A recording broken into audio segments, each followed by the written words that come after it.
Connaissez-vous ces 10 lieux paradisiaques en France? Les endroits paradisiaques en France sont nombreux à ce jour. Nous avons créé une liste non exhaustive des lieux les plus remarquables et où il fait bon vivre en France, même pour un temps donné.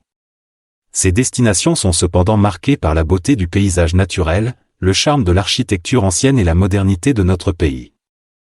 Numéro 10. Le Mont Saint-Michel.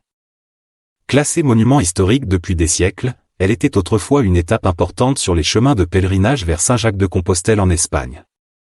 Aujourd'hui, elle est utilisée comme un symbole national français, apparaissant sur la monnaie et les timbres. En 1975, l'abbaye de l'île artificielle a été inscrite sur la liste des sites du patrimoine mondial de l'UNESCO, tout en étant simultanément classée au patrimoine national français. Le Mont Saint-Michel se dresse sur son île au milieu d'eaux vives qui mènent à la mer. Il se trouve à environ 1 kilomètre de la Normandie continentale. Le rocher sur lequel il se dresse est composé de dépôts calcaires datant de la période du Crétacé, tandis qu'au fil du temps, le sable s'est accumulé autour de lui pour former une île d'une superficie de 22 hectares.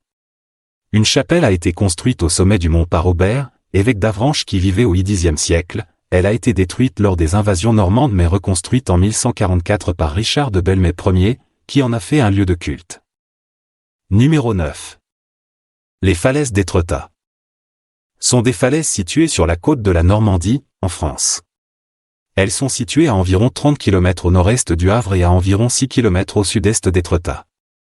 La formation de la falaise fait entre 30 et 100 mètres de haut et 70 mètres de profondeur.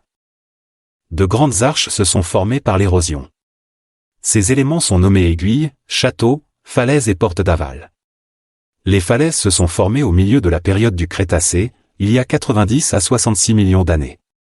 Au lieu d'être uniforme, la formation présente des bandes de roches dont la couleur et la composition varient en raison des variations de profondeur. Les roches les plus résistantes forment les pics pointus le long du littoral. En revanche, l'argile apparaît près du centre de la falaise car elle s'érode plus facilement que les autres parties où dominent les roches plus dures. L'érosion par le vent et les vagues a créé des grottes, des arches naturelles et des cheminées. Numéro 8.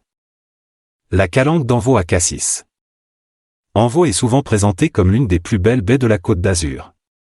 Il s'agit d'une crique isolée orientée vers le sud, avec des falaises de 50 mètres de haut sur 3 côtés.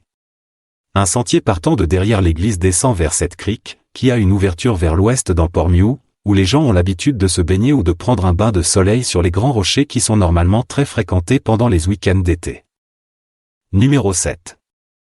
Le sentier des Ocres à Rustrel. Les deux itinéraires de 30 minutes et 50 minutes proposés sur le site vous permettront de découvrir le sentier des Ocres au départ du village de Roussillon. Le paysage spectaculaire qui vous attend à votre arrivée vous étonnera. L'eau, le vent et la main de l'homme ont créé ces scènes incroyables, qui sont peintes de couleurs éclatantes. Vous pouvez agrémenter votre promenade en vous renseignant sur la géologie, la flore, l'histoire et le massif des Ocres du Luberon. Vous quitterez le sentier des Ocres les yeux pétillants de teintes et de vues fascinantes. N'attendez plus pour vivre cette expérience. Numéro 6. Vallon Pont d'Arc.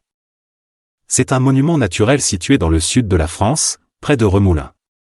Le site est attrayant sur le plan architectural, avec son arche enjambant le vallon de la Fontaine, mais la plupart des visiteurs sont là pour voir les peintures murales préhistoriques présentes dans de nombreuses zones de la grotte.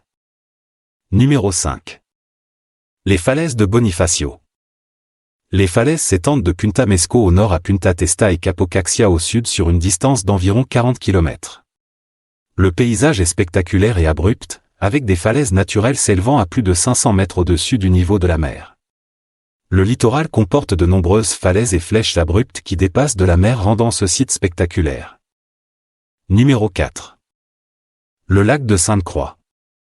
Situé dans le sud-est de la France, précisément à la frontière entre les départements du Var et des Alpes de Haute-Provence. Il est situé au sommet d'une très haute falaise, à 289 mètres au-dessus du niveau de la mer et offre donc une vue magnifique sur la vallée du Verdon. Le lac est très profond. La qualité de l'eau est exceptionnelle car elle provient directement des précipitations, qui filtrent à travers le sol avant de tomber dans le lac. Aucune industrie ou ville ne pouvant polluer cette eau, elle possède des propriétés médicinales qui sont utilisées par les stations thermales françaises dans toute l'Europe. Ce fait le rend unique par rapport à de nombreux autres lacs du sud de la France. Numéro 3. Porquerolles. Une petite île française en Méditerranée, à seulement 10 km de Hyères. Elle est située dans le sud de la France, ce qui signifie qu'elle bénéficie d'un temps généralement ensoleillé et d'hiver extrêmement doux. L'île fait officiellement partie du département du Var, dans le sud de la France. Porquerolles était autrefois une propriété privée, mais elle a été rachetée par le gouvernement français en 1958 pour être transformée en parc national état naturel marin. L'île est connue pour sa grande biodiversité et la diversité de ses paysages, avec plusieurs espèces endémiques ou menacées. Numéro 2. La dune du Pilat. Une dune située à la limite de la forêt des Landes de Gascogne, près du bassin d'Arcachon, en Nouvelle-Aquitaine. C'est la plus haute dune d'Europe. La grande dune du Pilat mesure 108 mètres de haut, 2,7 km de long, 800 mètres de large et couvre une superficie de 1650 hectares.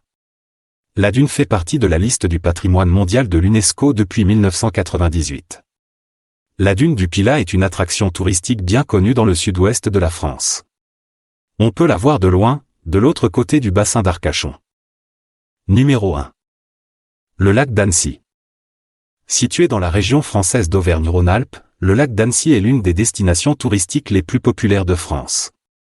Le lac mesure un peu plus de 22 km² et a une profondeur maximale de 40 mètres, ce qui en fait un lieu idéal pour les sports nautiques et la pêche de nombreux poissons d'eau douce. Bien qu'il ne s'agisse pas de sa principale attraction, le magnifique château de Menton-Saint-Bernard, datant du Xe siècle, se trouve sur une péninsule qui s'avance dans le lac.